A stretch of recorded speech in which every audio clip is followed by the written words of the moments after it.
So I guess 27 people have joined, so I'm starting with the topic. So yesterday I left the lecture at this slide that pharmacokinetic interactions are of four types. Okay, absorption, distribution, metabolism, and excretion interaction. And this slide depicts the overall events of any drug within the body, starting from drug absorption, metabolism, and excretion. Fine. So what are the major types of pharmacokinetic interactions? So first is your drug-drug interaction. ठीक है? As the name suggests कि दो drugs आपस में interact करेंगी, उसकी वजह से कोई भी ड्रग के इफेक्ट पे जो चेंज आ रहा है, that is known as drug-drug interaction. ठीक है? Yesterday also I gave you two examples कि एक होता है synergistic action, एक होता है antagonistic action. Synergistic action का मतलब होता है कि one drug is potentiating the action of another drug, कि एक ड्रग आपके दूसरी ड्रग के एक्शन को बढ़ा रही है, इंक्रीज कर रही है. ठीक है? While antagonistic action क्या हुआ कि एक ड्रग आपके दूसरी ड्रग के एक्शन को रिड्यूस कर रही है. ठीक है? अपोज कर रही है उसके एक्शन को. Ma'am, slide is not visible. Just a second.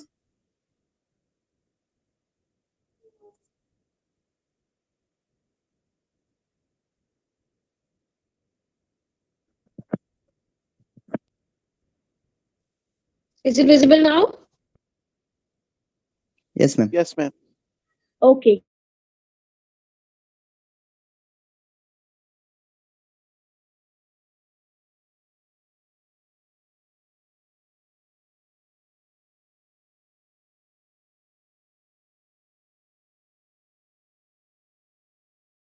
Drug drug interaction में दो तरह के इफेक्ट्स होते हैं, सिनर्जिस्टिक एंड एंटागोनिस्टिक. ठीक है? तो सिनर्जिस्टिक एक्शन में जो है आपका जैसे कोडीन और पैरासीटामोल है, अगर आप इन दोनों को जो है इकट्ठे देते हो तो इन दोनों का एनाल्जेसिक इफेक्ट जो है, अगर मैंने आपको कल एग्जांपल भी दिया था कि 1+1 अगर कोई इफेक्ट है तो वो 2 आना चाहिए, लेकिन इसमें क्या आएगा 1+1 = 3. तो कोडीन और पैरासीटामोल का कॉम्बिनेशन अगर आप देते हो तो आपका जो कंबाइंड इफेक्ट है वो इन दोनों के इंडिविजुअल इफेक्ट को से ज्यादा आएगा. ठीक है? सिमिलरली अगर आप बैक्टीरियल डिजीज को ट्रीट करने के क्लेवुलिनिक एसिड और एमोक्सिसिलिन को देते हो तो इसमें भी आपको जो एंटीबैक्टीरियल एक्टिविटी है वो सिनर्जिस्टिक एक्टिविटी मिलेगी, मतलब ज्यादा मिलेगी, कॉम्बिनेशन से ज्यादा एक्टिविटी मिलेगी. So this is the list of important drug-drug interactions. Whenever you are dispensing any medicine to your patient, आप जब भी कोई भी मेडिसिन डिस्पेंस करोगे अपने पेशेंट को तो हमेशा एक अपडेटेड लिस्ट होती है. उस अपडेटेड लिस्ट में जो है ड्रग्स के नेम्स होते हैं कि आपने ये वाला ड्रग इसके साथ नहीं देना है. So if you look at this table, left hand side पे क्या है, ड्रग्स के एग्जांपल है कि ये दोनों ड्रग आपस में इंटरेक्ट करती है, और राइट हैंड साइड पे क्या है, उसका पोटेंशियल रिस्क है. ठीक है? तो जब भी आपने अगर कभी डिस्पेंस करना है मेडिसिन अपने पेशेंट को तो आप हमेशा सबसे पहले क्या चेक करोगे, ये तो सिर्फ एक छोटा सा टेबल है जिसमें कुछ एक एग्जांपल है. ठीक है? अदरवाइज जो है आपकी जो भी स्टैंडर्ड बुक होगी, जैसे फार्माकोपिया हुआ या कोई भी और स्टैंडर्ड बुक, उसमें हमेशा अपडेटेड लिस्ट होती है. तो हर ईयर ये लिस्ट अपडेट होती है, बिकॉज जरूरी नहीं है कि जो पहले लास्ट ईयर जो ड्रग ड्रग इंटरेक्शन के एग्जाम्पल्स थे इस साल भी वो हो, क्योंकि ड्रग ड्रग इंटरेक्शन जो है वो इवेलुएट नहीं की जाती, वो बाद में चेक की जाती है. जैसे सपोज कोई भी न्यू मेडिसिन लॉन्च हो रहा है, ठीक है, तो न्यू मेडिसिन को लॉन्च होने के लिए 4 फेजेस होते हैं.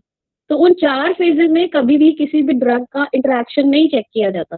ड्रग का इंटरेक्शन हमेशा जो है अचानक से पता चलता है बाद में, कि अगर किसी फिजिशियन ने किसी पेशेंट को 2 ड्रग्स दे दिया and that particular patient reports कि मुझे आपने मुझे जो मेडिसिन दिया था तो मुझे इससे ऐसा हो रहा है. फिर वो डॉक्टर फॉलो अप करता है, मतलब फिर वो डॉक्टर ड्रग अथॉरिटीज जो होते हैं उन ड्रग अथॉरिटीज के साथ को जो है दे राइट इट डाउन कि इन 2 ड्रग्स का जो है इंटरेक्शन हो रहा है, I don't know what is the reason. उसके बाद स्टडीज होता है, उसके बाद फुल फ्लेज स्टडीज होता है कि अगर कभी किसी मेडिसिन का इंटरेक्शन देखने को मिल रहा है, उसके बाद स्टडीज होता है कि yes this is the possible reason, और ये 2 ड्रग्स जो है ये इन दोनों के ही इंटरेक्शन से ये साइड इफेक्ट आ रहा है या ये टॉक्सिक इफेक्ट आ रहा है. सो हर ईयर जो है हमारे नंबर ऑफ जो लिस्ट है ये बढ़ती जाती है. ठीक है? बिकॉज वी नेवर नो कि कब किस वर्ल्ड के किस कॉर्नर में किसको ड्रग ड्रग इंटरेक्शन से कोई साइड इफेक्ट या टॉक्सिक इफेक्ट है. ठीक है? So this slide shows more drugs you take, more are the chances of drug interactions. Fine. Now another type of interaction in a formulation is drug excipient interaction. ठीक है, we all know excipient क्या होता है. Excipient वो होगा ऐसे substances होते हैं जो हमारी बॉडी के किसी फंक्शन को ऑल्टर नहीं करते हैं, मतलब उनका खुद का कोई एक्शन नहीं होता है, जैसे लैक्टोज हुआ या मैग्नीशियम स्टेरेट हुआ, इनका खुद का कोई एक्शन नहीं है. एक्शन सिर्फ और सिर्फ किसका होता है? एक्टिव फार्मास्यूटिकल इंग्रेडिएंट, उसको क्या बोलते हैं हम? एपीआई. तो कभी कभी क्या होता है कि ड्रग और एक्सिपिएंट आपस में भी इंटरेक्ट कर लेते हैं. तो अगर वो आपस में इंटरेक्ट करते हैं और वो जो है डोजेज फॉर्म का जो मॉर्फोलॉजी है उसको चेंज कर देंगे. जैसे कभी कभी अगर आई डोंट नो आपने नोटिस किया होगा, जैसे टैबलेट्स हमारे आते हैं तो जब हम टैबलेट्स को पैक करते हैं तो टैबलेट्स जो है एलिगेंट अपीयरेंस होता है उनका, एकदम फाइन स्मूथ सरफेस होता है, वाइट कलर का होता है. बट विद टाइम जैसे स्टोर किया आपने, अगर ड्रग और उसका एक्सिपिएंट में कुछ इंटरेक्शन हो रहा है तो उसकी वजह से टैबलेट का थोड़ा सा अपीयरेंस चेंज हो जाता है. टैबलेट आपकी स्मूथ नहीं रहेगी, वो रफ हो जाएगी, या उसमें आपको जो है डिस्कलरेशन देखने को मिलेगा. So example is given here कि जो पैरासिटामोल है, पैरासिटामोल जो टैबलेट है वो एक्टिव फार्मास्यूटिकल इंग्रेडिएंट है. तो उसके साथ डाइल्यूएंट यूज किया जाता है टैबलेट पंच करने के लिए, लैक्टोज.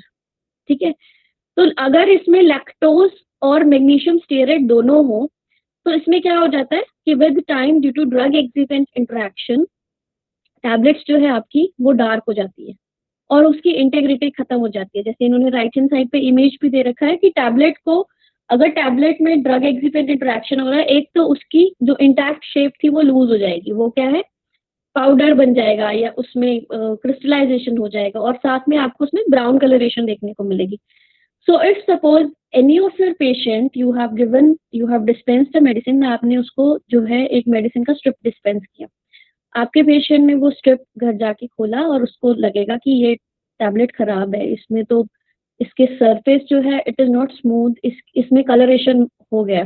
ठीक है, so that is drug excipient interaction. ठीक है, तो ड्रग एक्सिपिएंट इंटरेक्शन क्या है?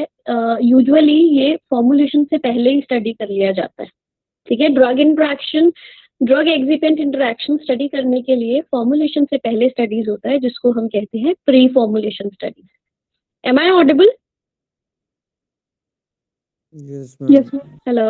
Yes, ma'am. Yes, ma'am. Okay. Yes, ma'am.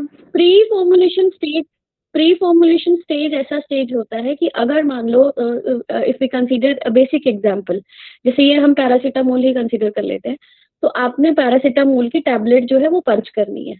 तो प्री फॉर्मुलेशन स्टेज में क्या होता है कि जो आपका एक्टिव फार्मास्यूटिकल इंग्रेडिएंट है और जो आपके एक्सिपिएंट्स है, मतलब जिनका कोई एक्शन नहीं होता, जो सिर्फ टैबलेट बल्क बढ़ाने के लिए आप ऐड कर रहे हो, उन इंग्रेडिएंट्स को आप क्या हो पहले स्टडी करते हैं कि क्या ये इंग्रेडिएंट्स हमारी मेडिसिन को इफेक्ट तो नहीं कर रहे हैं, उसका स्ट्रक्चर तो नहीं चेंज कर रहे हैं, या उसके साथ कोई कॉम्प्लेक्स तो नहीं फॉर्म कर रहे हैं.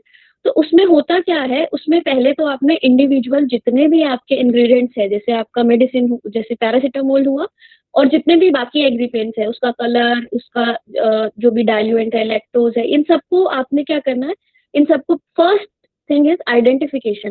सबसे पहले आप आइडेंटिफाई करोगे कि ओके मैंने ये बॉक्स ओपन किया, इस बॉक्स में लिखा है कि ये जो आपका पाउडर है it is white in colour, इसका मेल्टिंग पॉइंट इतना है और इसकी सॉल्युबिलिटी इतनी है. तो आप क्या करोगे, सबसे फर्स्ट स्टेप होता है हमारा आइडेंटिफिकेशन. तो बेसिक जो लैब में आइडेंटिफिकेशन होती है वो होती है मेल्टिंग पॉइंट से, कि आपने जो है उसमें जो आपके बॉक्स में मेल्टिंग पॉइंट दिया है कि, या लिटरेचर में जैसे आप बुक्स देखोगे या कोई भी और स्टैंडर्ड रेफरेंसेस को देखोगे तो उसमें मेल्टिंग पॉइंट दिया होगा कि पैरासिटामोल का मेल्टिंग पॉइंट कुछ भी है, suppose it is 120 degree centigrade. So आप क्या करोगे, आप कैपिलरी में पीसीएम पाउडर फिल करोगे और आप उसका मेल्टिंग पॉइंट ऑब्जर्व करोगे. ठीक है, तो फिर आपका फर्स्ट आइडेंटिफिकेशन टेस्ट कि अगर वो +-2 मेल्टिंग पॉइंट अगर आपका 119 या 121 या 120 आता है तो आप उसको टिक कर दोगे कि यस इसका मेल्टिंग पॉइंट करेक्ट है. फिर उसके बाद there are series of test, और बॉक्स में लिखा होगा कि paracetamol it is fluffy, it is white powder. ठीक है, तो आप उसको भी टिक कर दोगे कि हाँ इससे भी आइडेंटिफाई हो रहा है. उसके बाद आप सोफिस्टिकेटेड इंस्ट्रूमेंट्स से जो है उसको आइडेंटिफाई करोगे। जैसे आप लोगों ने आई डोंट नो स्कूल में देखा है, एक यूवी स्पेक्ट्रोफोटोमीटर होता है। तो यूवी स्पेक्ट्रोफोटोमीटर में कोई भी आपका जो सब्सटेंस होता है उसका एक पर्टिकुलर एब्जॉर्प्शन मैक्सिमा होता है, लैम्डा मैक्स। तो आप उसका उसका एक सॉल्यूशन प्रिपेयर करोगे और यूवी स्पेक्ट्रोफोटोमीटर में चेक करोगे, तो उसका लैम्डा मैक्स अगर रिपोर्टेड लैम्डा मैक्स के जितना बराबर है तो आप थर्ड आइडेंटिफिकेशन टेस्ट में टिक कर दोगे। उसके बाद और ज्यादा जो है एडवांस इंस्ट्रूमेंट्स में जो है आइडेंटिफिकेशन किया जाता है, ठीक है। वो है आपके, आप एचपीएलसी से करोगे, आप जो है एनएमआर स्ट्रक्चर प्रिडिक्शन करोगे कि केमिकल स्ट्रक्चर इसका क्या है। तो रिपोर्टेड स्ट्रक्चर आप देखोगे, रेफरेंस स्ट्रक्चर, फिर आप एनएमआर में अपना सैंपल एनालाइज करोगे और आप देखोगे कि हाँ ठीक है, इसका केमिकल स्ट्रक्चर भी ठीक है। एक मास स्पेक्ट्रोफोटोमीटर होता है, तो हमेशा कभी भी देखना जो कंपाउंड्स होते हैं उनके स्ट्रक्चर के बेसिस पे उनका मास होता है कि कितने हाइड्रोजन है, कितने ऑक्सीजन है, कितने कार्बन है। तो उन सबका एटॉमिक मास जो है ऐड करके आप उसका जो है पूरा मास फाइंड आउट करते हो। तो आप मास स्पेक्ट्रोफोटोमीटर में अपना सैंपल एनालाइज करते हो, ठीक है, जो इसका मास था, जो हमने एनालाइज किया तो mass. So this is how you identify each and every sample. तो आपने सभी सैंपल्स को पहले आइडेंटिफाई करना है। उसके बाद आप क्या करते हो, ड्रग एग्जीपिएंट कंपैटिबिलिटी स्टडी करने के लिए हम लोग 50-50% मिक्सचर लेते हैं। 50% एग्जीपिएंट लेते हैं और 50% ड्रग लेते हैं। उन दोनों को मिक्स करते हैं। मिक्स करने के बाद उन दोनों को कुछ टाइम के लिए स्टोर करते हैं, जैसे 3 मंथ्स 6 मंथ्स ऐसे करके हमने उसको स्टोर कर देना है। स्टोर करने के बाद हम उसको फिर से एनालाइज करते हैं, जो जो आइडेंटिफिकेशन टेस्ट हमने किए थे, तो हम उसका मास स्पेक्ट्रोफोटोमेट्री कराएंगे। तो मास स्पेक्ट्रोफोटोमेट्री में हमें जो हमारे सैंपल इंडिविजुअल हमें मास मिले थे, तो वो पूरे मिक्सचर में हमें उन सब के मास जो है उन सब की पीक्स दिखनी चाहिए। सिमिलरली अगर एचपीएलसी हमने इंडिविजुअल सैंपल का किया था, तो हम इसमें यूजुअली जो है ड्रग ड्रग के ऊपर ज्यादा फोकस किया जाता है कि कोई भी आपका एग्जिबिट ड्रग के साथ रिएक्ट नहीं करना चाहिए। तो आप जब मिक्सचर का भी एनालिसिस करोगे तो आप चेक करोगे कि जो मेरी इंडिविजुअल ड्रग की पीक थी, क्या वो पीक अफेक्ट हुई है या नहीं है, शिफ्ट तो नहीं हुई वो अपनी प्लेस से। अगर एचपीएलसी में हम देख रहे थे 5 मिनट्स में हमारे पास एक पीक आ रही थी, तो हम मिक्सचर को एनालाइज करेंगे। तो अगर हमारी ड्रग की पीक शिफ्ट होगी 5 मिनट से 15 मिनट्स पे, इसका मतलब देयर इज इंटरेक्शन, ठीक है। हमें 5 मिनट्स में कोई पीक नहीं मिल रही है, इसका मतलब हमारी ड्रग डिग्रेड हो गई है, हमारा एग्जिपिएंट ड्रग के साथ रिएक्ट कर रहा है। तो यूजुअली ये प्री फॉर्मुलेशन स्टेज पे जो है चेक कर लिया जाता है। अगर आपके एग्जिपिएंट्स ड्रग के साथ कंपैटिबल होते हैं तभी उस ड्रग को हम फॉर्मुलेट करते हैं, तभी हम उसका टैबलेट बनाते हैं, या तभी हम उसका कैप्सूल या कोई भी सस्पेंशन कुछ भी वो हम तभी बनाएंगे। अब कभी कभी क्या होता है कि depending on what is the grade, आप जो भी सैंपल्स यूज कर रहे हो कि उनकी प्योरिटी क्या है। तो अगर आपने जो है चीप इंग्रेडिएंट्स खरीदे हैं कि कॉस्ट आपने आपने सोचा कि नहीं मैं इतने ज्यादा कॉस्ट के इंग्रेडिएंट्स यूज नहीं करूंगा, मैं थोड़े चीप इंग्रेडिएंट्स यूज कर लेता हूँ और उसके बाद टैबलेट जो है हम फॉर्मुलेट कर देते हैं। तो जो आफ्टर फॉर्मुलेशन अगर हमें ड्रग एग्जिपिएंट इंटरेक्शन देखने को मिलता है वो तभी होता है कि अगर आपने स्पूरियस क्वालिटी का, मतलब आपने स्टैंडर्ड क्वालिटी के अगर प्रोडक्ट्स यूज, आपने इंग्रेडिएंट्स यूज नहीं किए हैं, तो आपको वो बाद में जो है एक इंटरेक्शन देखने को मिल सकती है। जैसे इस केस में कहा है कि मैग्नीशियम स्टेयरेट और अगर लैक्टोज और पैरासीटामोल को कंबाइन करके टैबलेट हम बनाते हैं तो उसमें डिस्कलरेशन हो जाता है। तो अगर ऐसे केसेस होते हैं कि आपके फॉर्मुलेशन के बाद भी अगर ड्रग एग्जिडेंट कंपैटिबल वो इंटरेक्शन आपको देखने को मिल रहा है, सो व्हाट यू डू, आप क्या करोगे, फिर अपना एग्जीपेंट को चेंज करोगे। ड्रग को तो हम चेंज नहीं कर सकते, ड्रग तो हमें देना ही है कि अगर किसी को फीवर है तो पैरासीटामोल देना पड़ेगा। So what you will do, आप कोई ऑल्टरनेटिव एग्जीपेंट जो है वो चूज करोगे, फिर उसकी ड्रग एग्जीपेंट कंपैटिबिलिटी स्टडी देखोगे, तो अगर कोई इंटरेक्शन नहीं आ रहा है फिर ड्रग को फॉर्मुलेट कर दोगे। So this is your drug excipient interaction, ठीक है। Then comes the excipient interaction, कि जरूरी नहीं है कि ड्रग एग्जीपेंट के साथ इंटरेक्ट कर रहे हैं, हो सकता है कि एग्जीपेंट ही आपस में इंटरेक्ट कर रहे हो। So there is one example कि अगर आप एक इलेक्ट्रोलाइट सस्पेंशन बनाते हो, तो हमें पता है सस्पेंशन में क्या जाता है, एक तो सस्पेंडिंग एजेंट्स जाता है, तो इलेक्ट्रोलाइट हमें पता है कि आयंस होंगे उसमें, ठीक है। तो कैल्शियम मैग्नीशियम का अगर सस्पेंडिंग एजेंट ऐड करते हो तो वो जो कैल्शियम और मैग्नीशियम है ना, वो आपके सोडियम कार्बोक्सी मिथाइल सेल्यूलोज के साथ इंटरेक्ट करते हैं, ठीक है, उसमें उनका इंटरेक्शन होगा और वो CMC जो आपका है उसकी सस्पेंडिंग प्रॉपर्टी को खत्म कर देते हैं। तो अगर आप कैल्शियम, मैग्नीशियम और सोडियम कार्बोक्सी मिथाइल सेल्यूलोज को यूज करके कोई सस्पेंशन प्रिपेयर करते हो, तो उसमें आपके जो आयंस है वो सेटल हो जाएंगे नीचे, ठीक है, वो सस्पेंड नहीं होंगे, बिकॉज ये दोनों क्या है, ये दोनों इलेक्ट्रोलाइट्स आपके कार्बोक्सी मिथाइल सेल्यूलोज के साथ इंटरेक्ट करते हैं और उसके स्ट्रक्चर को चेंज कर देते हैं, जिसकी वजह से उसकी सस्पेंडिंग एजेंट जो प्रॉपर्टी थी वो लूज हो जाती है, ठीक है।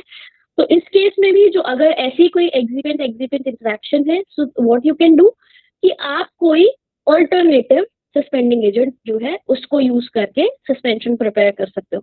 तो सोडियम कार्बोक्सी मिथाइल सेल्यूलोज के अलावा बहुत सारे सस्पेंडिंग एजेंट है, जैसे ट्रैगेकेंट है, गम अकेशिया है, तो आप कोई और सस्पेंडिंग एजेंट उसकी जगह यूज कर सकते हो और सस्पेंशन को प्रिपेयर कर सकते हो, ठीक है।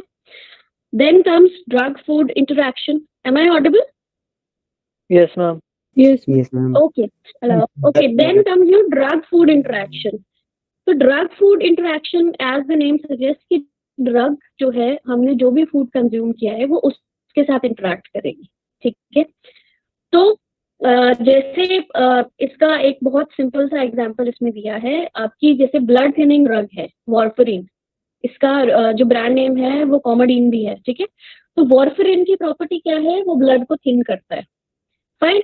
तो अगर आपके फिजिशियन या कोई भी फार्मासिस्ट वॉर्फरिन किसी पेशेंट को जब डिस्पेंस करते हैं, तो वो उसको जो है प्रिकॉशनरी कुछ चीजें बताते हैं कि अगर आपने ये वाली मेडिसिन कंज्यूम करनी है तो आप एक्सेस अमाउंट में या बहुत ज्यादा अमाउंट में ग्रीन लीफी वेजिटेबल नहीं कंज्यूम करोगे। उसका रीजन ये है कि जो ग्रीन लीफी वेजिटेबल्स होते हैं उसमें they are rich in vitamin K, और vitamin K is very necessary for clotting. तो जितनी ज्यादा विटामिन के की कंसंट्रेशन होगी उतना ज्यादा जो है ब्लड क्लॉटिंग होगा। तो अब वो अगर हम विटामिन के भी कंज्यूम कर रहे हैं तो वो हमारा ब्लड क्लॉटिंग कर रहा है, और अगर हम साथ में वॉर्फरिन भी खा रहे हैं ब्लड थिनिंग के लिए, तो ये दोनों प्रॉपर्टीज क्या है, एंटागोनाइज कर रही है एक दूसरे को। विटामिन के क्या करेगा, वॉर्फरिन की एक्टिविटी को एंटागोनाइज करेगा, तो आप जो इफेक्ट बॉडी में चाहते हैं वो नहीं मिलेगा, ठीक है। सो ड्रग फूड इंटरेक्शन कभी भी आप देखना, हमारी जो प्रेस्क्रिप्शन होती है उसमें लिखा जाता है स्पेशल पॉइंट्स कि you have to take this medicine empty stomach, ठीक है। जैसे प्रोटोन पंप इनहिबिटर्स होते हैं, ओमिप्राजोल, पेंटोप्राजोल, उसमें हमेशा लिखा जाता है कि you have to take this before meals, half an hour आप खाना खाने से पहले इसको कंज्यूम करना। उसका रीजन ये है कि जो हमारे प्रोटोन पंप इनहिबिटर्स है, अगर हम उसे मील्स के बाद कंज्यूम करें तो उसका एब्जॉर्प्शन बॉडी में स्लो हो जाता है, ठीक है। तो जितनी कंसंट्रेशन आपके मेडिसिन की ब्लड में जानी थी उतनी नहीं पहुंचती और इफेक्ट नहीं मिलता है। So there is always special precautions which are given with any medicine कि this medicine you are going to consume empty stomach, this medicine you are going to consume after meals। अब जैसे कुछ एक medicine होते हैं जिसकी absorption food की presence में और ज्यादा अच्छे से हो जाती है, ठीक है। तो उस केस में क्या कहा जाएगा, you have to consume this medicine after meals. कुछ एक मेडिसिन ऐसे होते हैं कि if we take it empty stomach, तो हमें एम्प्टी स्टमक उसमें जो है वो हमारे स्टमक के पीएच को जो है और कम कर देता है, एसिडिटी कर देता है बहुत ज्यादा। तो उन केसेस में क्या करोगे, उन केसेस में you will give that particular medicine after meals, ठीक है। So is this point clear? So there are variety of foods which affect the therapeutic action of your medication, ठीक है। सो आप डेयरी प्रोडक्ट कंज्यूम कर रहे हो या कॉफी कंज्यूम कर रहे हो, Coke, alcohol, T, liquorice, ginseng, green leafy vegetable, so all the natural ingredients जो हमारा फूड होता है, हमारे फूड में भी जो है there are various types of substances, ठीक है। अब जैसे हम सिर्फ कॉफी की बात करें तो कॉफी में बहुत ज्यादा कंसंट्रेशन में कैफीन होता है, उसके अलावा बाकी थोड़ी थोड़ी चीजें होती है, ठीक है।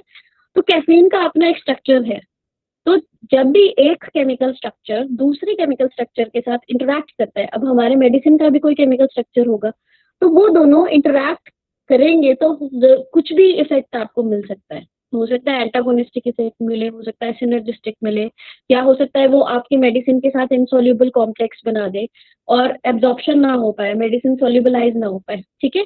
तो जैसे सपोज किसी को अगर ट्रीटमेंट के लिए स्लीपिंग पिल्स दी जाती है, तो उसको फिर कॉफी अवॉइड करने को कहते हैं, बिकॉज वी नो कैफीन क्या है, कैफीन का स्टिमुलेंट एक्टिविटी है।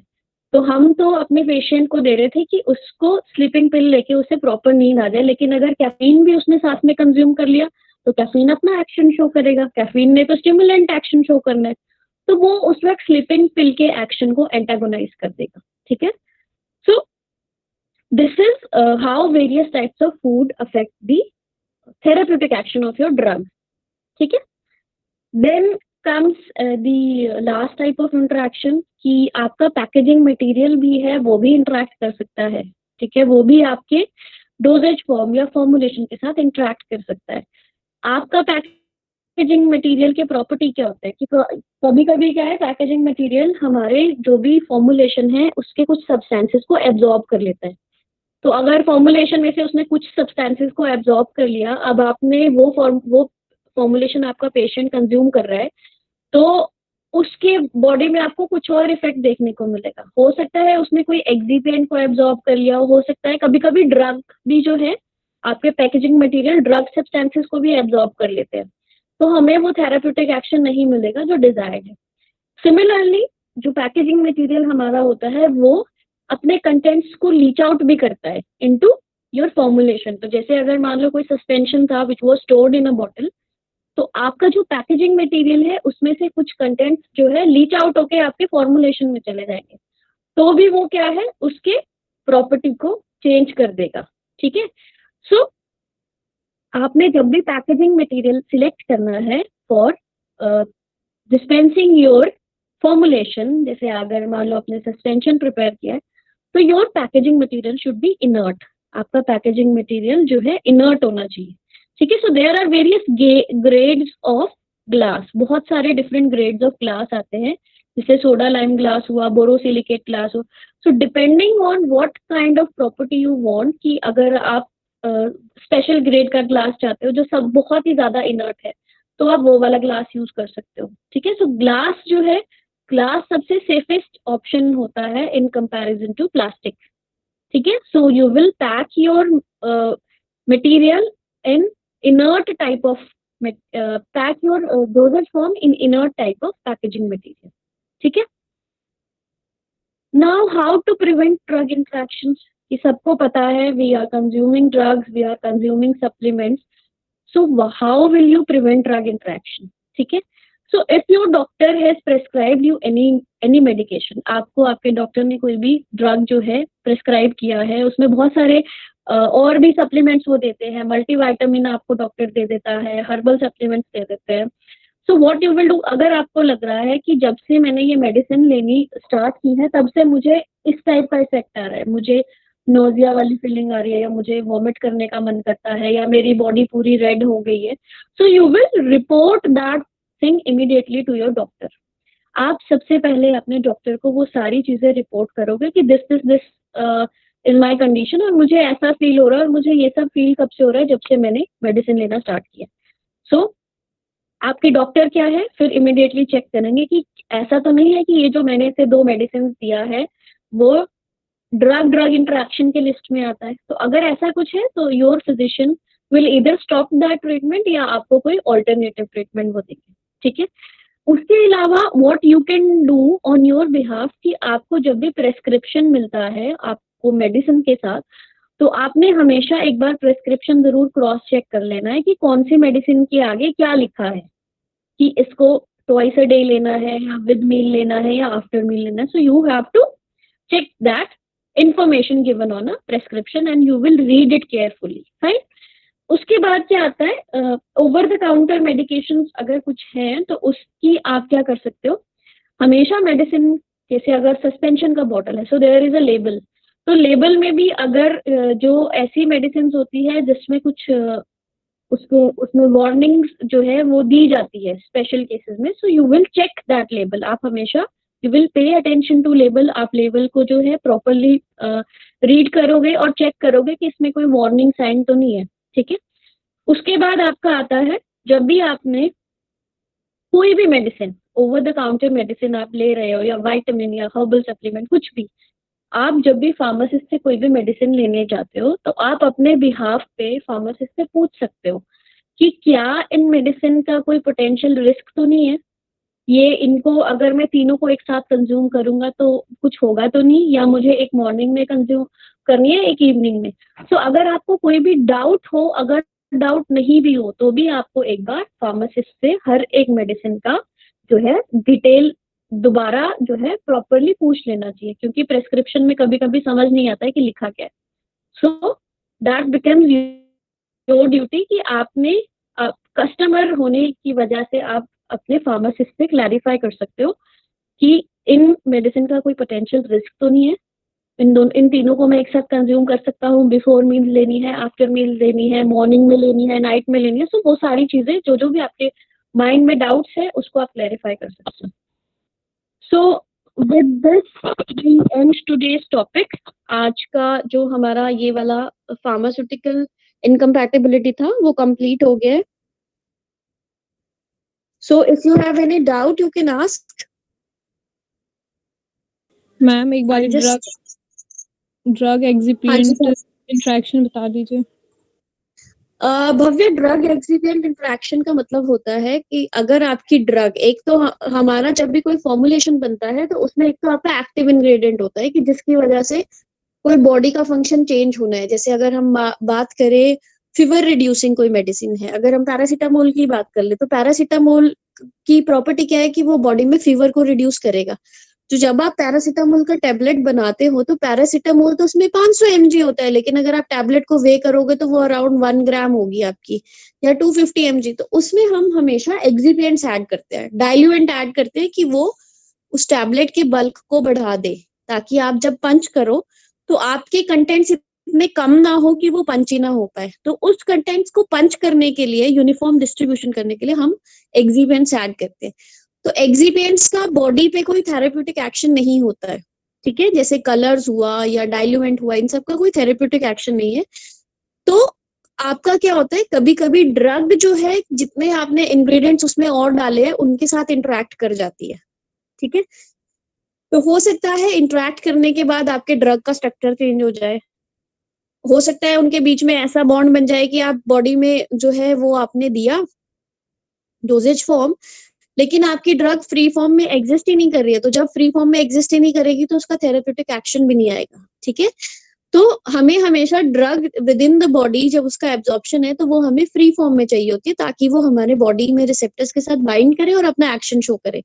लेकिन अगर आपकी ड्रग पहले ही एक्सिपिएंट्स के साथ इंटरेक्ट कर रही है और कोई और कॉम्प्लेक्स फॉर्मेशन कर रही है तो उसका स्ट्रक्चर चेंज हो जाएगा। तो वो हमारा जो रिसेप्टर का अपना स्ट्रक्चर होगा, उस रिसेप्टर के स्ट्रक्चर पे वो बाइंड नहीं कर पाएगा, तो वो अपने थेरेप्यूटिक एक्शन नहीं दे पाएगा।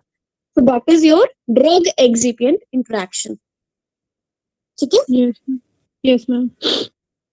Yeah, I'm just taking your attendance. We have Zafar, Divya, Bhavya, Amir, Astha. Then we have Abhinav, Abhishek, Adarsh, Aditi, Aditya, and Ajay. Altaf, Raja, Anchal Seni, Aniket, Ankit Shah, Anuradha, Anubhav, Archit, Ashish, Ashmit, Bhavna, Deepak, Dhrubajyoti. Then we have Dikshant, Dinesh, Dinkar, Dipesh, Gaurav, Girdhar. Then we have Govind, Gurpreet, Harsh, Harsh Sharma, 35, 36, 37.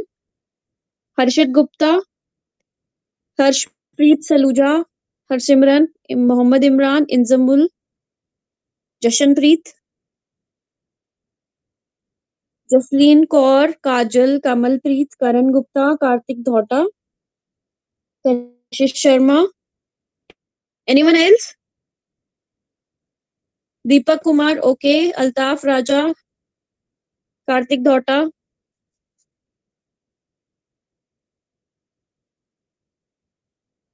और कोई doubt किसी का?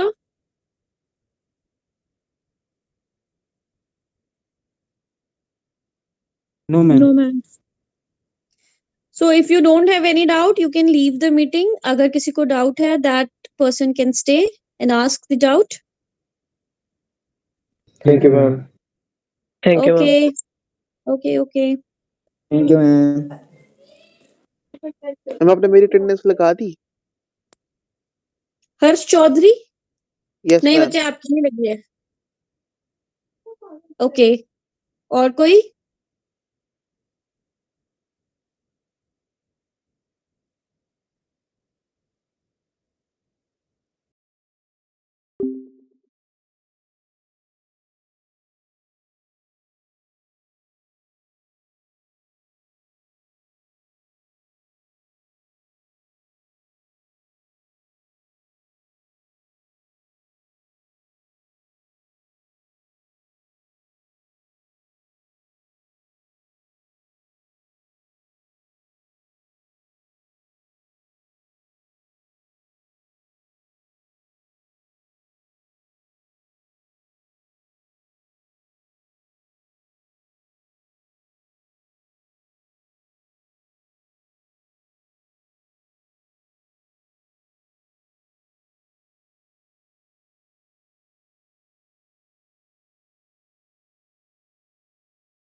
Good afternoon जी।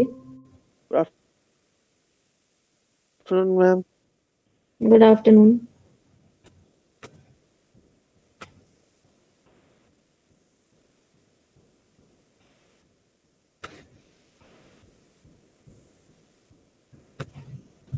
हाँ जी भाई, test waste तैयार है, पढ़ के आए हैं कुछ?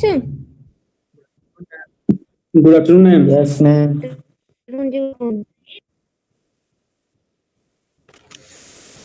अच्छा चलिए कोई बात नहीं, ये आज वाला टेस्ट जो है इसको हम रीशेड्यूल करेंगे किसी और दिन as a surprise test. Upcoming week में कभी भी हो सकता है आपका टेस्ट, फिर तब ये नहीं कहना मैम हमारा टेस्ट प्रिपेयर नहीं है, ठीक है? Okay ma'am. ठीक है भाई, तब नहीं कहना मैम हमें पता नहीं था। आज नहीं लोगे मैम? नहीं, आज पढ़ाएंगे आपको। ठीक है मैम। स्क्रीन विजिबल है? अरे किसी का माइक ऑन है, बंद कर दीजिए।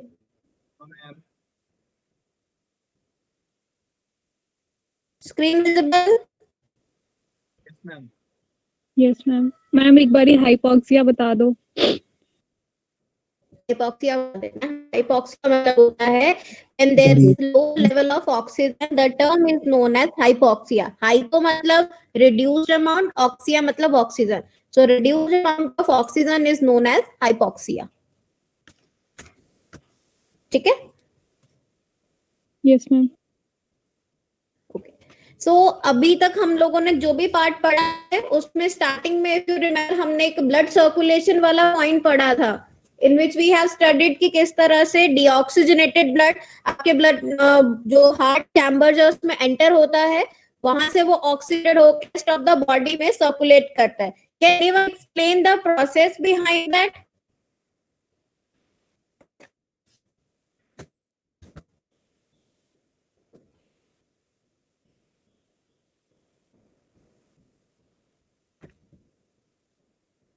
हाँ जी बताइए प्रोसेस। आपकी स्क्रीन विजिबल हो रही है, 5 से बच रही है तो यानी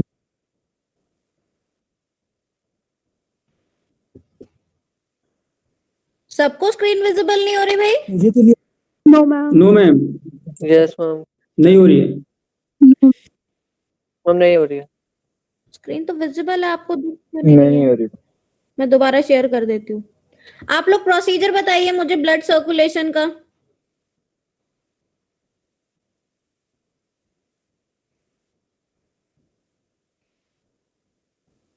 अभी विजिबल है स्क्रीन? हाँ जी ma'am. Yes ma'am. Yes ma'am. हाँ जी, explain the procedure behind the blood circulation.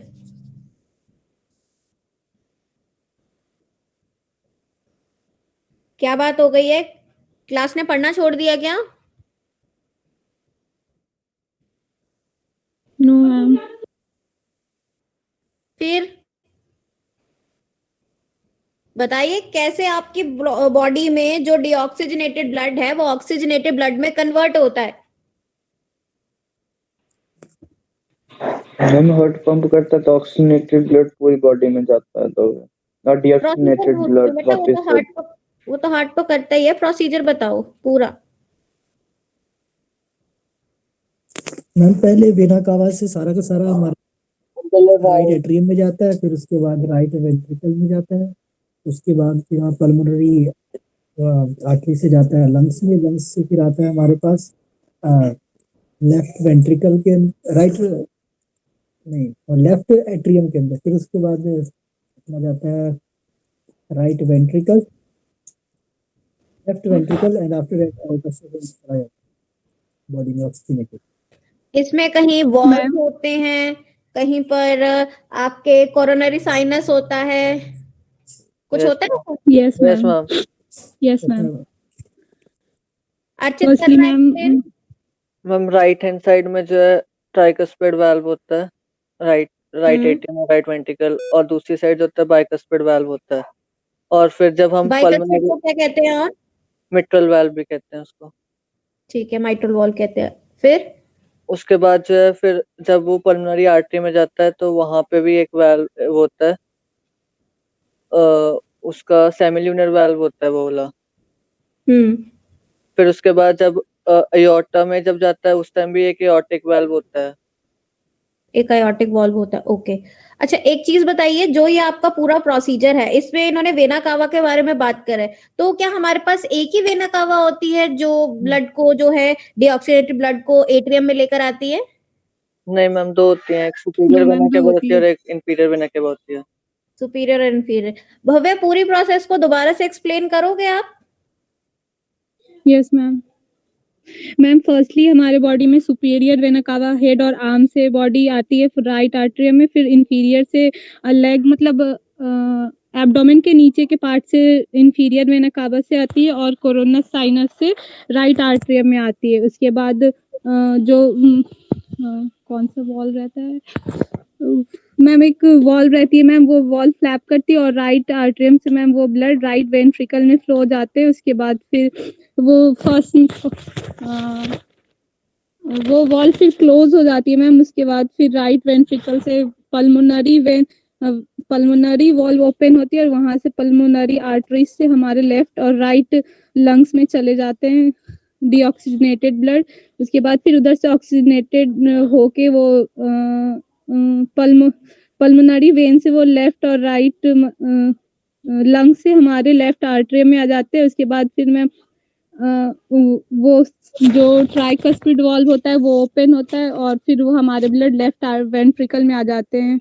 उसके बाद फिर वहां पे जब प्रेशर क्रिएट होता है तो हमारे आर्टेरियल वॉल्व खुल जाते हैं, और वहां से हमारे बॉडी में सप्लाई हो जाते हैं ब्लड। अर्चित, कुछ बीच में चेंज की जरूरत है? ये सारा प्रोसीजर सही बताया इन्होंने? मैम उसमें पल्मोनरी नहीं, वो सब ठीक ही है उसमें, मतलब वो बस वाल्व्स के नाम जो है वो है, जैसे मतलब एक में ट्राइकस्पिड वाल्व है, जैसे राइट हैंड साइड में ट्राइकस्पिड वाल्व है और दूसरी साइड जो है बाइकस्पिड है। तो इन्होंने तो बोला ना कि जिस टाइम पे जो ऑक्सीजनेटेड ब्लड है वो आपके लेफ्ट एट्रियम में एंटर करता है, लेफ्ट एट्रियम से जब आपके लेफ्ट वेंट्रिकल में जाता है, लेफ्ट एटीएम से जब लेफ्ट वेंट्रिकल में जाएगा तो उस टाइम जो है वहां पे बाइकस्पिड वाल्व होगा। वहां बाइकस्पिड वॉल्व होगा। वो मतलब पहले सारा जो है लेफ्ट आर्टरी में जो है आएगा सारा, पहले ब्लड ऑक्सीजनेटेड, उसके बाद फिर जब वो फिल हो जाएगा तो फिर बाइकस्पिड वाल्व खुलेगा और फिर वो जो लेफ्ट वेंट्रिकल में डालेगा। उसके बाद फिर जो है वहां पे एयोर्टिक वाल्व खुलेगा, वो पल्मोनरी वेन में डालेगा। उसके बाद जो है फिर वो जो है वहां से एयोर्टा में चल जाएगा और फिर पूरी बॉडी में सप्लाई हो जाएगा ब्लड ऑक्सीजनेटेड। अच्छा, दीपक एक्सप्लेन करना same procedure.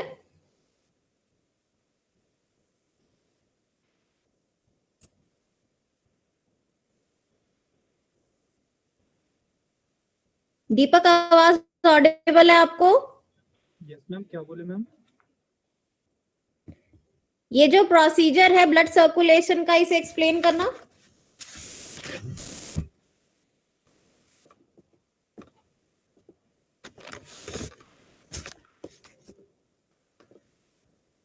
Am I audible?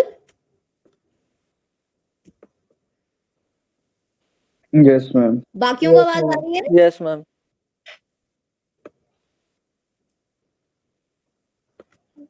Girdhar Gopal, हाँ जी मैम। करिए प्रोसेस एक्सप्लेन करिए एक बार।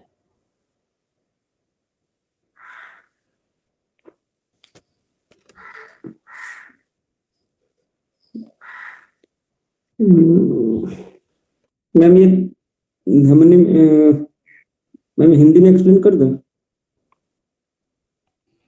बस जहां आपके जो पार्ट्स हैं उनको उसी तरह से बताना ना, राइट एट्रियम, लेफ्ट एट्रियम।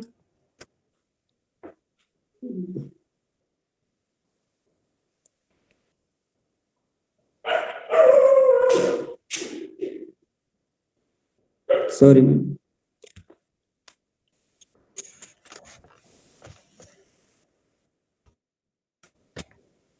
बाकी लोगों में से कोई खुद ब खुद बताना चाहता हो या मैं खुद ही पॉइंट आउट करके पूछूं?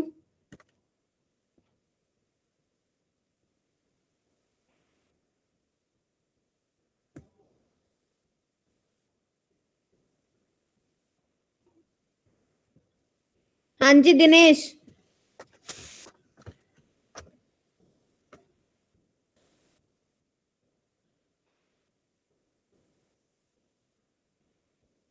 Am I audible? दिनेश?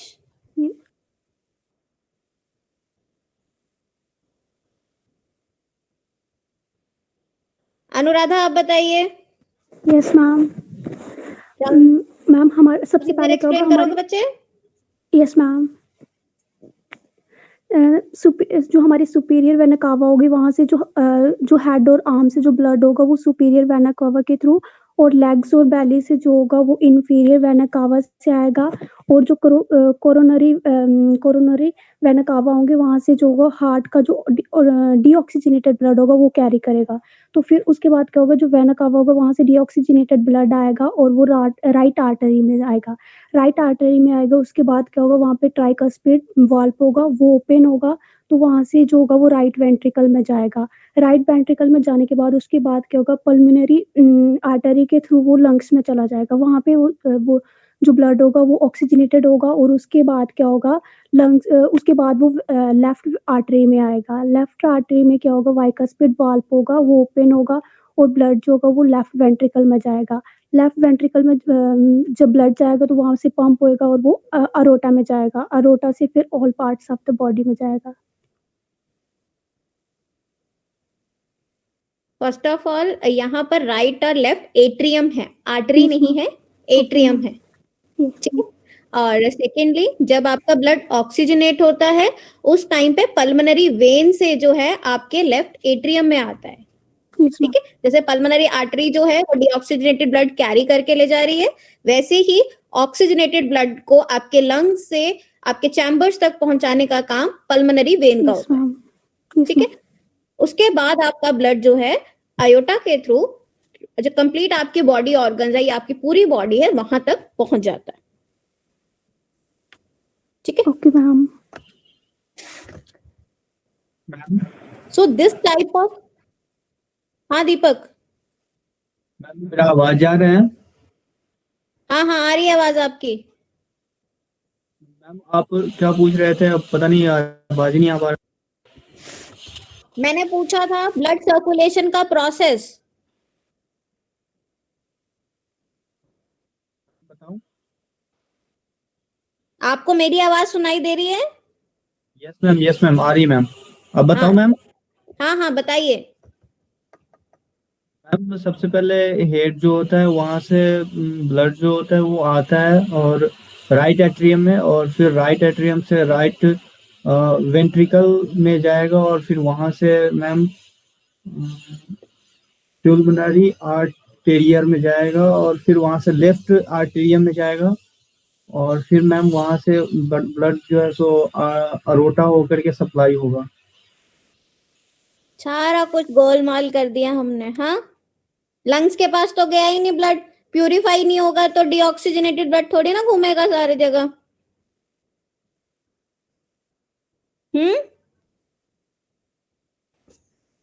चलिए दोबारा से एक्सप्लेन करती हूँ, ध्यान से सुनिए।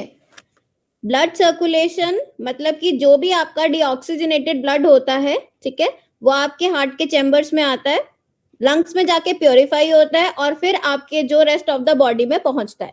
अब इसका पूरा प्रोसेस क्या रहता है, सुपीरियर वेना कावा और जो इंफीरियर वेना कावा है, ठीक है। सुपीरियर जो है आपकी बॉडी के जो टॉप जो भी ऑर्गन्स है, यानी सुपीरियर ऑर्गन्स है, जैसे आपकी आर्म्स हो गए, हेड हो गया, यहाँ से जितना डीऑक्सीजनेटेड ब्लड है वो आपके राइट एट्रियम तक पहुंचाने का काम करते हैं सुपीरियर वेना कावा।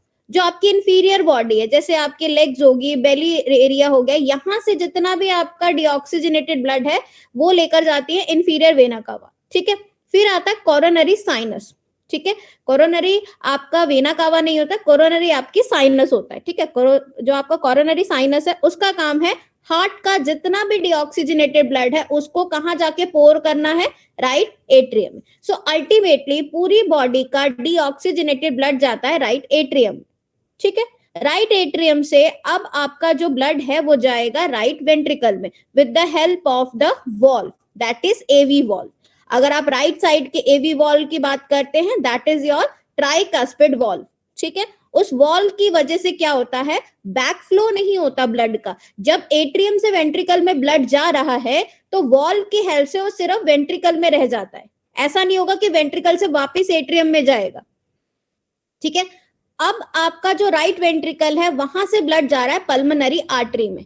ठीक है, पल्मोनरी आर्टरी से ब्लड वापस ना आ जाए, ठीक है, वेंट्रिकल में, तो वहां पर भी एक वॉल्व लगा है जिसको हम कहते हैं पल्मोनरी वॉल्व और सेमीलूनर वॉल्व। ठीक है, यहां से आपकी आर्टरी दो पार्ट्स में डिवाइड हो जाती है, राइट एंड लेफ्ट। ठीक है, तो पल्मोनरी बोलते हैं, प्लूमोनरी नहीं बोलते। पल्मोनरी आर्टरी राइट साइड में और लेफ्ट साइड में। पल्मोनरी का मतलब होता है लंग्स, इसका मतलब वो आर्टरीज, वो वेन्स जो आपके लंग्स में प्रेजेंट है उनको हम कहेंगे पल्मोनरी आर्टरी या पल्मोनरी वेन्स। ठीक है, अब आपका जो ब्लड है वो लंग्स के पास चला गया। लंग्स में आपकी बहुत सारी ब्लड वेसल्स होती हैं। ठीक है, ब्लड वेसल्स वो होती हैं जो ब्लड को कैरी करती हैं, जिसमें आपकी आर्टरीज भी आती हैं। ठीक है, आर्ट्रियोल्स आते हैं, कैपिलरीज है, वेन्स या वेन्यूल्स है। यहाँ पर जो कैपिलरीज होती है वहां पर ऑक्सीजन का और कार्बन डाइऑक्साइड का एक्सचेंज होता है, यानी जितना भी कार्बन डाइऑक्साइड है उसको एक्सक्रीट आउट किया जाता है। ठीक है, एंड जितना भी ऑक्सीजन है उसको जो ब्लड है उसे एब्जॉर्ब कर लेता है और खुद को किस में कन्वर्ट कर लेता है, ऑक्सीजनेटेड ब्लड में। जैसे ही वो ऑक्सीजनेटेड ब्लड में कन्वर्ट होगा, आपकी पल्मोनरी वेन जो है उस ब्लड को कैरी करेगी और लेफ्ट एट्रियम के पास ले जाएगी। ठीक है, जैसे ही वो लेफ्ट एट्रियम के पास जाएगा वहां पर एक और वॉल्व लगा है जिसको हम कहते हैं बाइकस्पिड या मीट्रल वॉल्व। ठीक है, वो जो आपका वॉल्व है वो ब्लड का बैकफ्लो नहीं होने देगा। अब लेफ्ट एट्रियम से लेफ्ट वेंट्रिकल में आपका ऑक्सीजनेटेड ब्लड पहुंच गया। ऑक्सीजनेटेड ब्लड को अब जाना है अयोटा में। वहां जाने के लिए भी एक वॉल्व लगा है जिसको हम अयोटिक वॉल्व कहते हैं। वॉल्व का काम सिर्फ बैक फ्लो को रोकना है। जब अयोटा में ब्लड जा रहा है वो वापस आपके लेफ्ट वेंट्रिकल में ना आए, ये काम जो है आपके अयोटिक वॉल्व करता है, जिसको हम सेमीलूनर वॉल्व भी कहते हैं। ठीक है, वहां से ब्लड आपका सर्कुलेट होता होता रेस्ट ऑफ द बॉडी के पास पहुंच जाता है। लेकिन आपका जो हार्ट है, ठीक है, यहीं पर आपकी कोरोनरी आर्टरीज होती है। कोरोनरी आर्टरीज क्या करती हैं, टोटल अमाउंट ऑफ ब्लड जितना पंप किया जाता है उसका 5% जो है वो कंज्यूम करती है, और जो राइट साइडेड कोरोनरी आर्टरी होती है वो सारा ब्लड आपके हार्ट के राइट साइड वाले पोर्शन को सप्लाई करती हैं, और जो लेफ्ट कोरोनरी आर्टरी होती है वो left side of the heart को सारा ब्लड सप्लाई करती है। और वापस से जब वो सारा कंज्यूम करके डीऑक्सीजनेटेड हो जाता है ब्लड, तो कोरोनरी साइनस के थ्रू वापस राइट एट्रियम में पहुंच जाता है। प्रोसेस सबको क्लियर हो गई? Yes ma'am. Yes ma'am. बाकी लोग जो बता नहीं पा रहे हैं उनको क्लियर हुआ? हाँ जी मैम, क्लियर हो गई। ठीक है, next we have the another part. ठीक है, जितना ये सर्कुलेशन वाला पार्ट आपका लंग्स में होता है उसको हम कहते हैं पल्मोनरी सर्कुलेशन। यानी जिस टाइम पर आपका पल्मोनरी आर्टरी से लेकर सारे का सारा पार्ट जो है आपका, जो जिसको आप कह दो कि डीऑक्सीजनेटेड ब्लड ऑक्सीजनेटेड में कन्वर्ट होता है, वो पूरा प्रोसेस जो है पल्मोनरी सर्कुलेशन। जब आपका ये सर्कुलेशन, यानी जब आपका डीऑक्सीजनेटेड ब्लड ऑक्सीजनेटेड में कन्वर्ट होता है लेफ्ट एट्रियम से लेकर जब वो अयोटा के थ्रू बॉडी में सर्कुलेट हो जाता है, वो जो पूरा प्रोसेस होता है उसको हम कहते हैं सिस्टमिक सर्कुलेशन। ठीक है, फर्स्ट पार्ट को हम कहते हैं पल्मोनरी सर्कुलेशन, जिसमें आपके लंग्स के बीच में जो ब्लड है वो प्योरीफाई हो रहा होता है। उसके बाद ऑक्सीजनेटेड ब्लड जब पूरा प्रोसेस कंप्लीट करके आपके डिफरेंट बॉडी ऑर्गन्स तक पहुंच जाता है, तो वो पार्ट को हम क्या कहते हैं, सिस्टमिक सर्कुलेशन। क्लियर हो गया? मैम आपकी स्क्रीन नहीं विजिबल। स्क्रीन मैंने करी नहीं है विजिबल अभी। ओके, इतना क्लियर हो गया जो मैंने समझाया अभी? Yes ma'am. Yes ma'am. अभी screen visible? Yes ma'am. Yes ma'am. Yes ma'am. ठीक है, so this is the circulation of the blood जो हमने अभी स्टडी किया है। ये पूरा प्रोसेस वही है जो आपने अभी स्टडी किया है। ठीक है, यहाँ पर आपका पल्मोनरी सर्कुलेशन, जिसमें आपकी राइट पल्मोनरी आर्टरी है और लेफ्ट पल्मोनरी आर्टरी है, ठीक है। ये क्या करेंगे, जो आर्टरीज है वो ब्लड आपके लंग्स तक लेकर जाएंगे, वहां वो प्योरीफाई होगा, ठीक है। कैसे प्योरीफाई होगा, सबसे पहले आर्टरी से आर्ट्रियोल्स में जाता है, ठीक है। This is a classification. ये आपकी सारी की सारी ब्लड वेसल्स होती है। सबसे बड़ी जो आपकी ब्लड वेसल्स होती है वो है आर्टरीज, फिर वो सब क्लासिफाई होती है आगे आर्ट्रियोल्स में, फिर फर्दर क्लासिफाई होती है कैपिलरीज में। कैपिलरीज में पहुंच के आपकी ऑक्सीजन और कार्बन डाइऑक्साइड का एक्सचेंज होता है, जिसके बाद एट द एंड जहां पर एक्सचेंज होता है कैपिलरीज दोबारा से ज्वाइन करती हैं, वहां फिर वो अटैच होती है वेन्स के साथ, जहां पर आपके छोटे छोटे वेन्यूल्स होते हैं। Small veins are known as venules, छोटी छोटी वेन्स को हम वेन्यूल्स कहते हैं, ठीक है। Then they join and they will form the veins, ठीक है। ये मैं आपको डायग्राम शो करती हूँ, आपको क्लियर हो जाएगा। डायग्राम विजिबल है? Yes ma'am. Yes ma'am. ये देखिए, यहाँ आर्टरी से आपका ये पार्ट स्टार्ट हो गया, दिस इज योर आर्टरी, ठीक है। जैसे जैसे आर्टरीज जो है वो एंड अप होने की साइड पे जा रही हैं, ठीक है, it is sub divided into arterioles. अब आप देख सकते हैं the thickness and the length of arteries and arterioles are varied. दोनों की लेंथ और जो उनकी साइज है, विड्थ है, दोनों में डिफरेंस है, ठीक है। सो जो आपकी आर्टरीज होती है दैट आर फर्दर डिवाइडेड और sub classified into arterioles which are further divided into capillaries को हम कैपिलरी बेड भी बोलते हैं, ठीक है। इस पॉइंट पर जाकर आपका ऑक्सीजन और कार्बन डाइऑक्साइड एक्सचेंज होती है, ठीक है। कैपिलरी बेड इसलिए बोलते हैं बिकॉज एक साइड से यहाँ पर आर्टरीज ज्वाइन हो रही है, दूसरी साइड से यहाँ वेन्स जो है वो ज्वाइन हो रही है। तो जो इनका जंक्शन होता है, आर्टरीज और वेन्स का जंक्शन होता है, वहीं पर ऑक्सीजन और कार्बन डाइऑक्साइड का एक्सचेंज होता है, ठीक है। अब जैसे ही यहाँ पर आपका एक्सचेंज स्टार्ट हुआ, ठीक है, कैपिलरी बेड जो है दोबारा से ज्वाइन हो गया। जैसे आप ये देख सकते हैं कैपिलरीज ज्वाइन हुई और किसके साथ ज्वाइन हुई, वेन्यूल्स के साथ, ठीक है। Venules are the small veins. फिर जैसे जैसे ये वेन्यूल्स आगे ज्वाइन होता गया, it will convert into vein, ठीक है। यहां से जब वो आगे से आगे कनेक्ट होता रहा, ठीक है, it get converted and make the complete when. तो पूरी जो है वो कंप्लीट वेन बन गई इस तरह से। जब आपका जो ब्लड सर्कुलेशन में जो पूरी प्रोसेस थी, डीऑक्सीजनेटेड ब्लड यहां से एंटर हुआ, ठीक है, वो डीऑक्सीजनेटेड ब्लड एंटर होके प्योरीफाई होके यहां से वापस आ गया as per in the heart, जैसे हार्ट में हुआ, ठीक है। पल्मोनरी आर्टरी ने वो ब्लड को कलेक्ट करा और पल्मोनरी वेन के थ्रू वो आपके राइट एट्रियम तक पहुंच गया। क्लियर हुआ इतना पार्ट? Yes ma'am. ठीक है। So next is the pulse. आपकी दोनों चीजें हमने कवर कर ली हैं, पल्मोनरी पार्ट भी और सिस्टमिक पार्ट भी। नेक्स्ट टॉपिक है आपके पास पल्स। अब पल्स आपने नॉर्मली खुद भी चेक करी होंगी, जब भी आप अपनी रिस्ट को होल्ड करते हैं अपने फिंगर्स के साथ, you will feel some sensation, ठीक है। वो जो सेंसेशन आपको फील होती है उसे हम कहते हैं पल्स, जिससे आप अपनी हार्ट रेट को चेक करते हैं या हार्ट बीट को चेक करते हैं।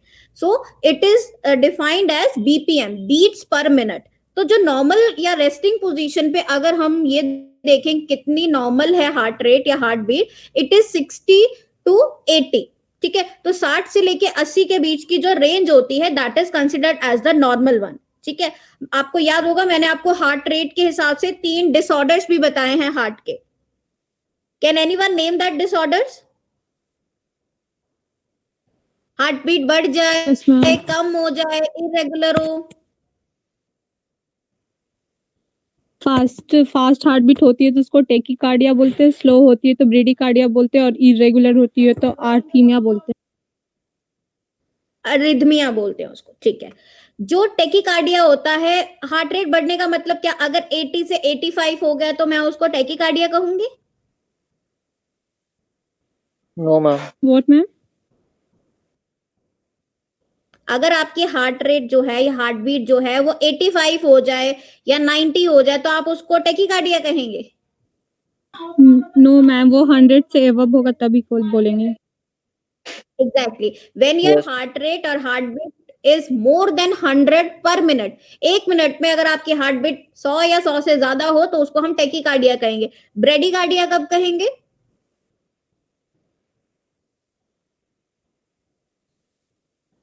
जब बिलो 60 होगा. Exactly. When it is below 60, it is known as bradycardia.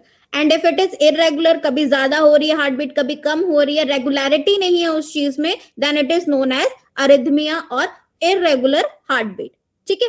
तो जब आप पल्स चेक कर रहे होते हैं, जब आप अपनी हार्ट बीट चेक कर रहे होते हैं, उस पल्स से हमें 2 से 3 चीजें पता चलती है. सबसे पहले कि आपका जो हार्ट रेट है वो किस तरह से चल रहा है, यानी आपका हार्ट जो है एज पर द टाइम कितना बीट कर रहा है, कितना पंप कर रहा है. ठीक है. सेकेंडली आपको रेगुलरिटी पता चलती है. कई बार क्या होता है, जब आप पल्स चेक कर रहे होते हो तो बहुत बार ऐसा होता है कि पल्स मिस होनी शुरू हो जाती है, आपकी हार्ट बीट बीच में से मिस होती है. उस चीज से हमें पता चलता है कि आपका हार्ट जो है वो रेगुलरली पंप नहीं कर रहा है. देयर इज सम डिफेक्ट और डिसऑर्डर जिसकी वजह से आपकी पल्स मिस हो रही है. ठीक है. सेकंड, अगर आप ब्लड का वॉल्यूम या फिर उसकी स्ट्रेंथ चेक करना चाहते हैं कि हार्ट जितना आपका अमाउंट ऑफ ब्लड पंप कर रहा है या कितना वॉल्यूम, कितना स्ट्रेंथ है, वो भी आप चेक करते हैं whenever you hold your wrist with your fingers. आपने देखा अगर आप बहुत जोर से होल्ड करते हैं अपने रिस्ट को तो you won't able to hear, आपको वो सेंसेशन फील नहीं होगी. ठीक है. लेकिन अगर आपने सुपरफिशियली आर्टरीज को जो है अपने जेंटल फिंगर्स के साथ प्रेशराइज कर रखा है, बहुत ज्यादा प्रेशर अप्लाई नहीं करा, बिल्कुल लाइट प्रेशर अप्लाई करा है, तो आपको बहुत इजीली जो है अपनी पल्स रेट समझ में आएगी या सुनाई देगी या फील होगी. देखा होगा आपने, अगर आप बहुत जोर से होल्ड कर लोगे अपनी रिस्ट तो आपको कुछ नहीं पता चलेगा. ठीक है. लेकिन अगर आप जेंटली सुपरफिशियली जहां आपकी आर्टरीज प्रेजेंट है वहीं पर ही अगर आप जेंटल प्रेशर अप्लाई करोगे तभी आपको जो प्रॉपर पल्स रेट सुनाई देगी. ठीक है. इतना क्लियर Yes, हुआ? ma'am. Yes Yes, ma'am. ma'am. एक चीज बताइए, जब हम किसी को फीवर होता है, ठीक है, उस टाइम आपका जो है पल्स रेट चेक की जाती है, क्यों? वहां से फीवर तो पता चलता नहीं होगा या फीवर पता चलता है? वो ज्यादा स्पीड से चलता होगा. मैंने हीट करते हैं आपकी ना वॉइस ऑडिबल नहीं है. बॉडी हीट अप हो जाती है तो उससे बॉडी हीट अप हो जाती है, वो तो आपने देखा होगा फोरहेड को भी टच करते हैं. मैम उसका जो नॉर्मल स्पीड होता है पल्स का, उससे थोड़ा ज्यादा स्पीड उसका रहता है. क्योंकि मैम किस चीज की नॉर्मल स्पीड हो?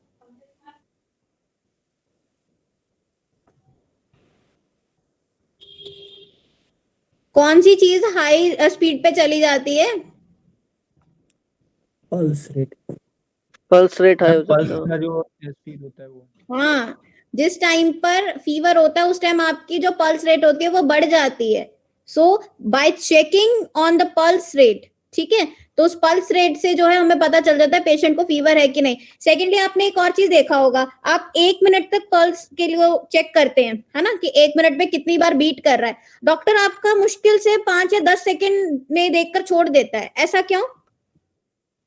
उसने डिवाइड कर दिया होगा ना 10 सेकंड में. एग्जैक्टली, उन्होंने उस चीज को अकॉर्डिंगली डिवाइड कर दिया है कि 10 सेकंड में इतनी बीट्स होनी चाहिए. अगर वो 10 सेकंड में उस बीट से ज्यादा है, it means the patient is having some disease.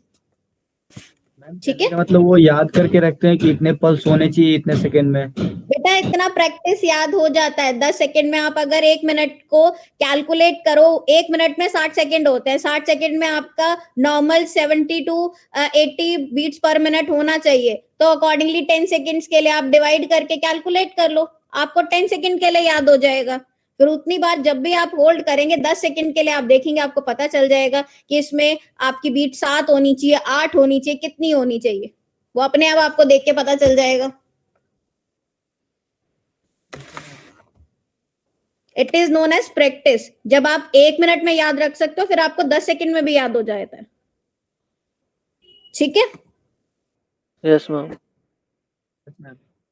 We have the blood vessels. ठीक है, ब्लड वेसल्स वो पार्ट होता है जहां से आपका जो ब्लड है वो पूरी बॉडी को सप्लाई होता है. ठीक है, so they act as a pump जो कि पूरी बॉडी में ब्लड सप्लाई करने का काम करते हैं. हर तरह की ब्लड वेसल का साइज, फंक्शन और टाइप्स सब वेरी करती हैं। सबसे पहले आती हैं आर्टरीज, जो फर्दर क्लासिफाई होती हैं आर्ट्रियोल्स में, then they are classified as capillaries, ठीक है, then capillaries again bind together and form venules, and finally the small veins, they collectively form the veins. समझ में आया? Yes ma'am. 5 types of blood vessels है हमारे पास, जिसमें सबसे बड़ी ब्लड वेसल्स में आती हैं आपकी आर्टरीज और वेन्स, ठीक है, जिनकी फर्दर सब क्लासिफिकेशन क्या है? आर्टरीज की क्लासिफिकेशन यानी छोटे पार्ट्स जो है उसको आर्ट्रियोल्स कहते हैं। फिर आर्ट्रियोल्स फर्दर क्लासिफाई होता है कैपिलरीज में, ठीक है, जहां पर ऑक्सीजन और कार्बन डाइऑक्साइड का एक्सचेंज होता है, उसी जगह कैपिलरीज दोबारा से बाइंड होती हैं आपके वेन्यूल्स के साथ। वेन्यूल्स का मतलब होता है छोटी छोटी वेन्स, फिर वो स्मॉल वेन्स मिलकर आपकी बड़ी वेन्स जो है उनको बनाती हैं, ठीक है। जैसे अब यहाँ पे आप हार्ट के थ्रू देख सकते हैं, ठीक है, डायरेक्शन ऑफ फ्लो क्या है? हार्ट से ब्लड जा रहा है आपकी आर्टरीज में, ठीक है, आर्टरीज क्लासिफाई होती हैं आर्ट्रियोल्स में। आप साइज देख सकते हैं, देखिए इसकी थिकनेस जो है वो ज्यादा है, एज सून एज जैसे ये आगे की तरफ बढ़ रहा है इसकी थिकनेस कम होती जा रही है, ठीक है। These are known as the capillaries, जहां पर आपकी ऑक्सीजन और जो कार्बन डाइऑक्साइड है उनका डिफ्यूजन होता है, वेस्ट प्रोडक्ट एक्सक्रीट आउट हो जाते हैं, ऑक्सीजन कंज्यूम हो जाता है। After that it is joint together with the venule. Venule मतलब जो स्मॉल वेन्स होती हैं, देखिए यहां जब थिकनेस कम हुई दोबारा से थिकनेस इंक्रीज होनी स्टार्ट हो गई, फिर स्मॉल वेन्स जो हैं वो मिलकर जो है कंप्लीट उन्होंने बड़ी एक वेन बना दी। सो आपकी जो आर्टरीज हैं और जो आपकी वेन्स होती हैं, these are the large blood vessels, ये सबसे बड़ी ब्लड वेसल्स होती हैं। और ये जो बीच की होती हैं इनकी जो हम इन्हें कहते हैं सब क्लासिफिकेशन, ठीक है। वेन्यूल्स में the smallest veins are known as venules, ठीक है। आर्टरीज को अगर आप सब क्लासिफाई करें या small arteries are known as arterioles, ठीक है, and they are further classified in capillaries, ठीक है। ये वो पॉइंट होता है जहां पर सारा आपका गैसेस का एक्सचेंज होता है या न्यूट्रिएंट्स का एक्सचेंज होता है। Is that clear with the diagram? Yes ma'am. Yes ma'am. हाँ जी, कुछ पूछना चाह रहा था कोई बीच में? Okay, next the arteries and arterioles, ठीक है। सो आर्टरीज में ए स्टैंड्स फॉर आर्टरीज, ठीक है, A stands for away. So these are the blood vessels which are taking the heart, ठीक है, जो भी आपका ब्लड है उसको हार्ट से दूर लेकर जाने वाला काम जो है वो आपकी आर्टरीज करती है। So these are the blood vessel that transport the blood away from the heart, जो हार्ट से दूर लेकर जाती हैं ब्लड को, उन्हें हम कहते हैं आर्टरीज या आर्ट्रियोल्स, ठीक है। जो आर्टरीज होती हैं वो 3 लेयर में डिवाइड होती है, ठीक है, 3 layers. First layer is known as tunica adventitia, that layer the outer most layer which is made up of the fibrous tissues. After that we have the medium layer, जिसको आप media कहते हैं, tunica media, बीच वाली layer जो है middle layer, ठीक है, it is made up of smooth muscles as well as the elastic tissue. Third layer that is known as tunica intima. This layer is made up of epithelial tissue and it is the innermost layer of the arteries. What do you mean by squamous epithelial tissue? Single layer tissue. Defence का काम होता है, first line defence of mechanism. नहीं, ये एक type है ना squamous, इसका क्या कैरेक्टरिस्टिक फीचर है? Cuboidal shape.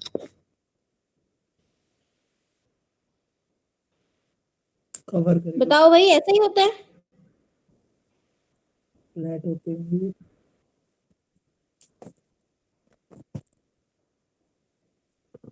मैम फ्लैट बाकी लाइक लोग स्ट्रक्चर बताइए। होता है।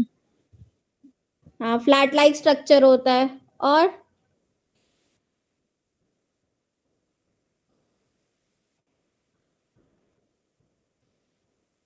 सब भूल गए हम पुराना, है ना?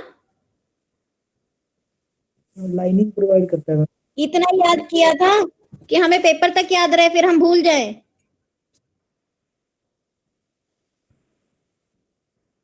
मैम टिश्यू को क्या बात है, एचएबी में इंटरेस्ट नहीं आ रहा या समझ नहीं आ रहा? मैम टिश्यू को प्रोटेक्ट करता है मैम इंजरी से। मैम गैसेस भी प्रोटेक्ट एक्सचेंज करता होती है हैं इंजरी से। मैम, गैसेस भी एक्सचेंज होती है मैम, इसका फंक्शन है मैम। मैम लाइनिंग प्रोवाइड मैंने सिर्फ आपको बोला आप डिफरेंशिएट कैसे करोगे as per shape squamous epithelial tissue, function तो पूछा ही नहीं। मैम इसके सेल्स मैम फ्लैट होते मैम, थिन और फ्लैट होते हैं। पॉलीगोनल शेप के सेल्स होते हैं इसके। पढ़िए भाई पढ़िए, मुझे ऐसा लगना शुरू हो गया एचएपी पढ़ के अब हम बोर हो चुके हैं, अब बस आप सिलेबस खत्म करवा दो। हाँ ऐसा हो गया है? क्यों भाई, ये समझ नहीं आ रहा है?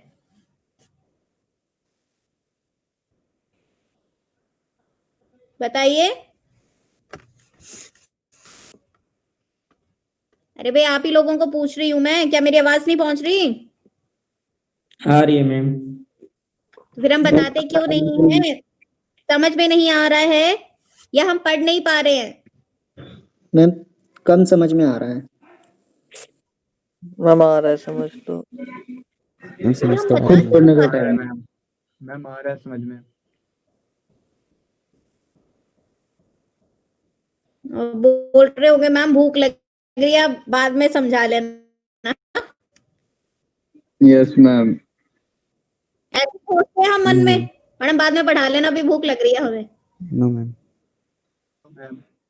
मैम नींद लगी है, भूख तो नहीं ये लगी स्ट्रक्चर है। विजिबल है? Yes ma'am. अच्छा चलो, स्ट्रक्चर विजिबल है? Yes ma'am. ओके देखिए, सबसे पहले स्टार्ट करते हैं इनर मोस्ट लेयर से। ठीक है, इसे आप ट्यूनिका इंटीमा भी कहते हैं, ट्यूनिका इंटरना भी कहते हैं। इंटरनल मोस्ट लेयर जो होती है, जहां पर आपकी आर्टरीज एंड होती हैं, सबसे अंदर वाली लेयर को आप ट्यूनिका इंटरना या इंटीमा कहते हैं। ठीक है, द फंक्शन इज कि जो आपका ब्लड है वो प्रॉपरली और स्मूथली फ्लो करे इस लेयर में से, that is the function of this layer. ये एक स्मूथ सरफेस प्रोवाइड करती है ब्लड के फ्लो के लिए, जिसकी वजह से ब्लड आपका बिना किसी ऑब्स्ट्रक्शन के, बिना किसी रुकावट के बहुत आसानी से फ्लो कर पाता है। This is the function of the inner most layer. ठीक है, अब इन लेयर्स के बीच में एक लेयर होती है इलास्टिन लेयर। ठीक है, यानी जो आपकी इनर मोस्ट लेयर और आपकी मिडल लेयर के बीच में एक लेयर होती है जिसको हम कहते हैं इलास्टिन लेयर। ये जो आपको लेयर दिख रही है, आपको मार्किंग दिख रही है जो मैं कर रही हूं? यस ठीक है, ये जो आपकी लेयर है इसको आप कहते हैं इलास्टिन लेयर, जो इनर मोस्ट लेयर और मिडल लेयर के बीच में होती है। जो आपकी मिडल लेयर होती है वो आपकी स्मूथ मसल्स से बनी होती है। ठीक है, along with the connective tissue. ठीक है, सो एक कनेक्टिव टिश्यू और स्मूथ मसल्स से जो आपकी इनर मोस्ट लेयर है, that is made up, and the function is vasoconstriction and vasodilation. Now what do you mean by vasoconstriction and vasodilation? Vessel constrict करते तो उसको vaso Constriction of vessel is known as vasoconstriction. And relaxation is known as vasodilation. किन चीजों की relaxation, किन चीजों की constriction? Vessels. हाँ, वेसल्स जब कंस्ट्रिक्ट होते हैं, कंस्ट्रिक्ट मतलब जब उनका जो पैसेज है वो नैरो हो जाता है, उसको आप कहते हैं वेसो कंस्ट्रिक्शन। वही पैसेज जब आपका एक्सपैंड या रिलैक्स हो जाता है उसको आप कहते हैं वेसो डायलेशन। डायलेट होने का मतलब होता है एक्सपैंड होना। ठीक है, तो जो आपकी इनर मोस्ट लेयर होती है that carries the function of वेसो constriction and वेसो dilation. अब है आपकी आउटर मोस्ट लेयर। ये आउटर मोस्ट लेयर जो है ये फाइब्रस कनेक्टिव टिश्यू से मिलकर बनी है। इसका काम होता है प्रोटेक्शन का काम। ठीक है, ये आपकी जितनी भी नर्व फाइबर्स होती हैं, ठीक है, जितने भी आपके लिम्फेटिक्स हैं, ये जहां भी आपकी लार्ज आर्टरीज या वेन्स प्रेजेंट होती हैं, उस लोकेशन पे आपका ये जो मोस्ट इंपॉर्टेंट जो आउटर मोस्ट लेयर होती है दैट इज प्रेजेंट।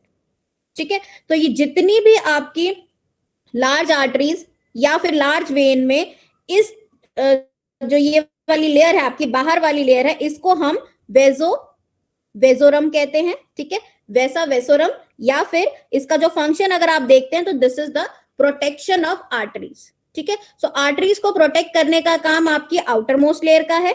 ठीक है, and it is also known as वेसा वेसोरम।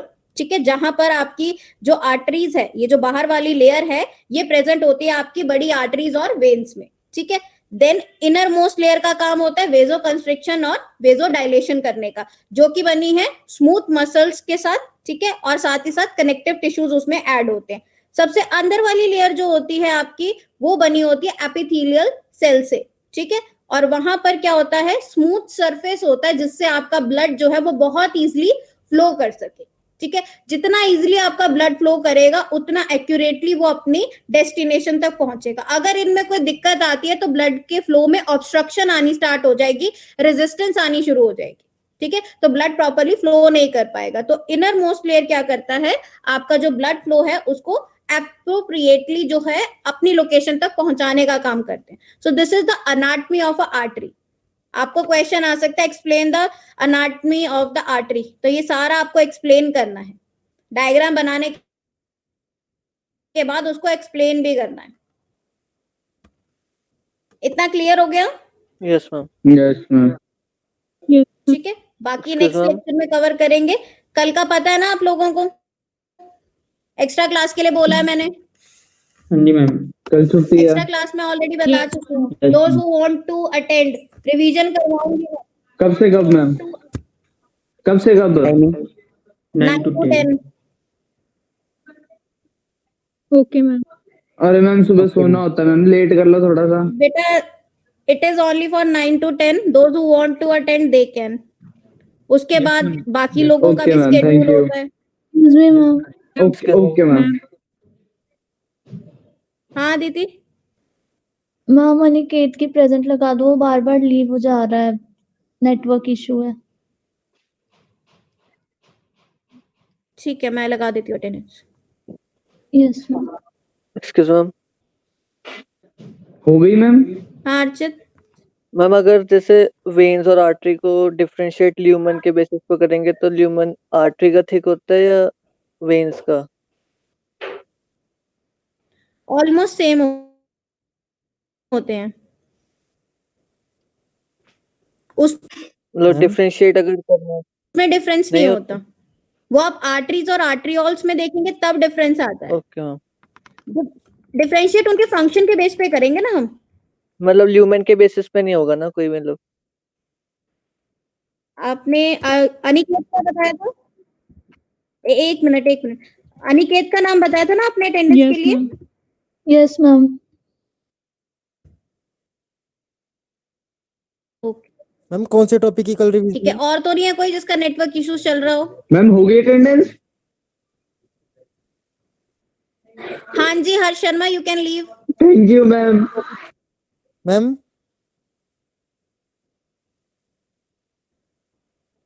हाँ जी इमरान, मैम टॉपिक कौन सा कल रिवीजन के लिए? यही सेम टॉपिक जो कार्डियोवास्कुलर चल रहा है। Okay ma'am. मैम वो लॉन्ग टर्म मैकेनिज्म पहले बता देना, उसके बाद जो चार्ट एक्सप्लेन किया था कल आपने।